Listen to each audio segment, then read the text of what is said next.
Inter practical పరీక్షల్లో jumbling విధానాన్ని రద్దు చేయాలంటూ వైఎస్ఆర్ జిల్లాలో ప్రైవేట్ కళాశాలల విద్యార్థులు రోడ్డెక్కారు. జిల్లా నలుమూలల నుంచి వచ్చిన విద్యార్థులు కడపలో భారీ ర్యాలీ నిర్వహించారు. అనంతరం కలెక్టరేట్ వద్ద ధర్నాకు దిగారు. అకస్మాత్తుగా ప్రాక్టికల్స్ జంబ్లింగ్ విధానం అంటే విద్యార్థులు తీవ్రంగా నష్టపోవాల్సి వస్తుందని విద్యార్థులు వాపోయారు.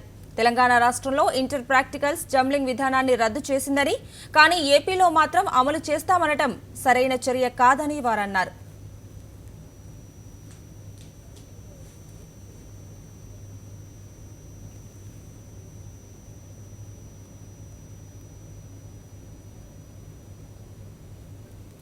రాష్ట్రంలో లేని వినూత పథకం ద్వారా సీనియర్ విద్యార్థులకు జంబ్లింగ్ ప్రాక్టికల్స్ నిర్వహిస్తున్నారు. ఈ జంబ్లింగ్ ప్రాక్టికల్స్ వల్ల మన ఏపీ విద్యార్థులు ఎంతో నష్టపోయే అవకాశం ఉంది. స్వల్పకాల వ్యవధిలో వేరే కాలేజీకి వెళ్ళి అక్కడ 3 గంటల సేపు అక్కడ ఉండి అక్కడ పరికరాలు కానివ్వండి, అక్కడ ఎక్విప్మెంట్ కానివ్వండి, అవి తీసుకొని వాళ్ళు చేసుకోవడం అనేటువంటిది చాలా కష్టము. ఈనాడు మనం చూస్తే ఇంటర్మీడియట్ డిగ్రీ కానీ, పీజీకి కానీ, లేకపోతే తర్వాత బీటెక్ కోర్సులకు కానీ, మెడికల్ కాలేజీల కోర్సులకు కానీ ఎక్కడా లేవు.